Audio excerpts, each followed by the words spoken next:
Yeah, I'm just the messenger here. The brains behind this whole thing is Mike Powell and Jan Vlok. And then the rest of us were sort of singing along. So first of all, you know, biodiversity is a big thing, but what is biodiversity? And we got this nice definition of biodiversity is a bit of everything from NOS in 1991. And we can look at a few parts of it, like ecosystems and communities. We can look at populations and species to a certain extent. Genes are not really doable. We can look at habitat structure. Landscape patterns are an interesting thing to look at, but more difficult in some ways. And perhaps we can look at some ecosystem processes. But all in all, we want to look at composition, structure, and function if you want to look at biodiversity. And yes, we've been playing around with just looking at species, you know, but what species? Do you look at plant species? Do you look at birds? Do you look at horse? Or what do you look at? And so we thought that what we think, first, why do we even worry about biodiversity? And it's this big global thing, you've all heard about it. Now, biodiversity is a new modern thing to look at, but, and there's more legislation, and now you have to prove that you're doing biodiversity.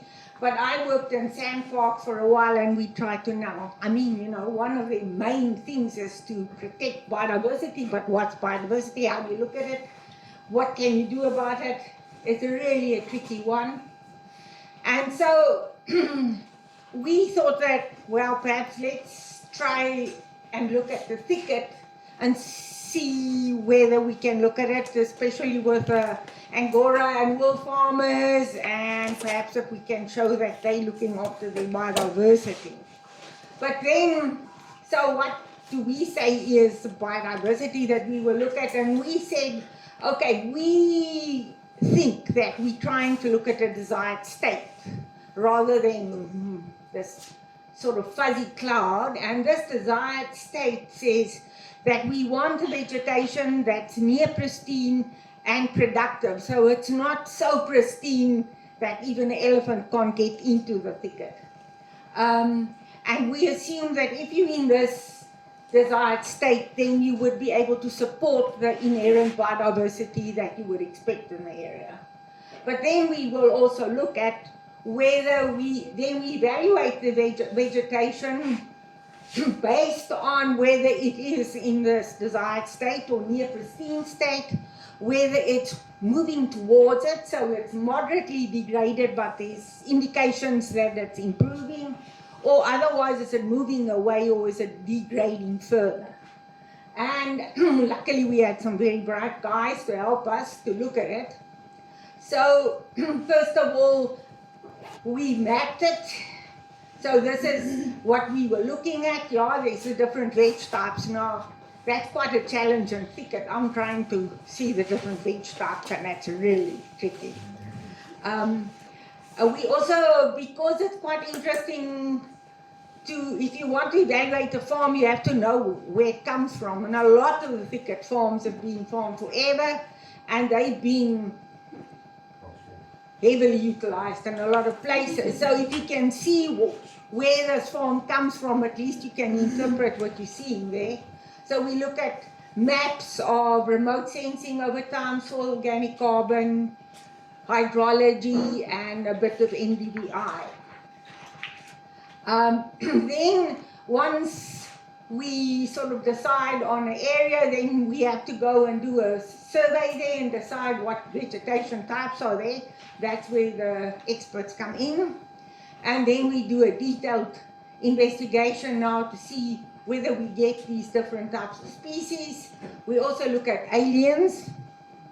We look at species of special concern, which is sort of where you want to go because it's so exciting finding new special plants.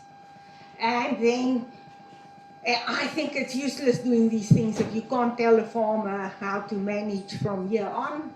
And then we even give him a biodiversity synthesis that we dreamt up, but you can think, look what you think about it. So, first of all, we do this remote sensing mapping, and then we compare that to the SAMBI classification and adapt as necessary. And then, well, at the moment, young Flock goes on to the farm, and he actually looks where the mapping and the real vegetation coincide. And then he gets select sites that represent as far as possible in every vegetation type site that is, if you're lucky, at this desired state, moving towards it or moving away from it. And then you select the area that is sort of at least representative of that thing. And then instead of trying to measure or anything, you stand in the area and you evaluate it in a sort of a rather big area, say more or less a hectare, as far as you can see. And, and then you say, okay, now I'm in this vegetation. I think if it is in a pristine state, it should have 50% PAPS. But let's see, I only see 1%. And that is then your evaluation. So it's a sort of looking at what would you expect and what do you see. And we also look at a biogenic crust. Is it available? Is a place being eroded? We look at bare soil, how much bare soil is there. And we also look at how much it's utilized. We look at browsing and grazing, and you look at specific species, and you try and see whether over the past year you can see that it's heavily utilized or not. And then after a very extended debate, we sort of got into this type of an index where you work with the species that you want. You divide the current cover by the expected, and if it is in a degraded thing like Aristida, you say, okay, no, I wanted only 1% Aristida, but I found 5%, and then you evaluate it between a bad score of 0.01 and 1. So this is, we found that it worked quite well. So if you look at the outcome of a survey, say in the Fish Valley Thicket, then you can see that in the severe one, the intact species scored 0.06, while at least in the near pristine it was 0.57. So you do get nice differences, and what is very nice about this is that if you underestimate the amount of papaya or whatever that should be there, and you underestimate what is there, then you sort of get just a relationship. So it's not a crisis if you don't get it quite right. And you can see here the same thing. You can see how you can actually get differences in the different severely and or your moderate or restoring species, and even in your degraded areas. You can see here you get the intact or near pristine one has got a much higher score than the very degraded area. So it sort of comes out like you would intuitively want it to look like.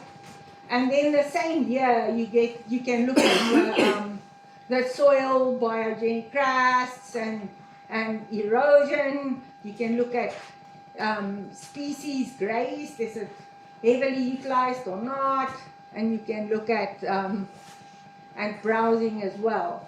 And then we had this real nice summary where you can show how much of the farm is in the different states, but you can also immediately see that in the severely degraded, there's absolutely none of these good species, while in the in the severe, there's none of the good species, but in the near pristine, you get at least quite a few of the intact indicator species. And it's just a nice way, perhaps, to present it to farmers or whatever. And then we spend some time really looking at management considerations, which is what somebody like Jan Vlok can do, and the farmers really appreciate that, and they want him to come back and help them again. And then also, can you do something with rehabilitation? So Jan would say, okay, collect some Anker Karoo seeds and you can seed it, and then you will at least get the first part of your rehabilitation going. And then to look at biodiversity synthesis, this is now when you want to start dreaming about getting a certification. You look at what was the state, how close is it to being intact? Are there springs of biodiversity? Are there areas that look like they can actually contribute to seeding? What is the trend, if you can repeat it over 5 or 10 years? Are there threats like alien plant invasions or upstream river use? And so then, in summary, your land use suitability, what you're farming with angoras, but this place is going one way, or you restoring with speckworm, and even though it looks terrible, this is what you should be doing. And then it can look like this. So you can say your biodiversity status, or there's some parts that doesn't look too bad, there's definitely some springs, there's limited threats, and this is a carbon farm, so it's suitable for biodiversity, it's going to should improve. But there's limitations. One way. We actually need people that understand the thicket. And we need to train people to understand thicket well enough, and there's not that many people that's available, and we need funding to train the poor people, or poor us need funding, so it's a tricky one. And then when you select these indicator species, which species are now a good indicator of this vegetation type, and how much, what is your reference point, how many of those species would you like? So if you get a nice reference site, it's nice, but otherwise you just need somebody that knows the area. And this, perhaps, when you go to these O's that want to fund you for biodiversity, they want one figure, or 1 out of 10 or something, How do you get there? And how do you do it for complex things like biodiversity? So I think we really can improve this a lot with input from colleagues, anybody that wants to participate or give us real bad, serious criticism or good criticism will be very, very useful. We did 3 cases in detail only with money from DEF. So one was a carbon farm, one was a moe wool farm, and the other one was a wildlife farm. And it worked well there, and the farmers really enjoyed it, but there's a lot more work to be done. And we need to extend the framework then to include wetlands and riverine, which we didn't have energy for at the time. And then we also really need to develop booklets that are easily digestible, that we could give to farmers, to extension officers, so that they could start doing this. Thank you very much.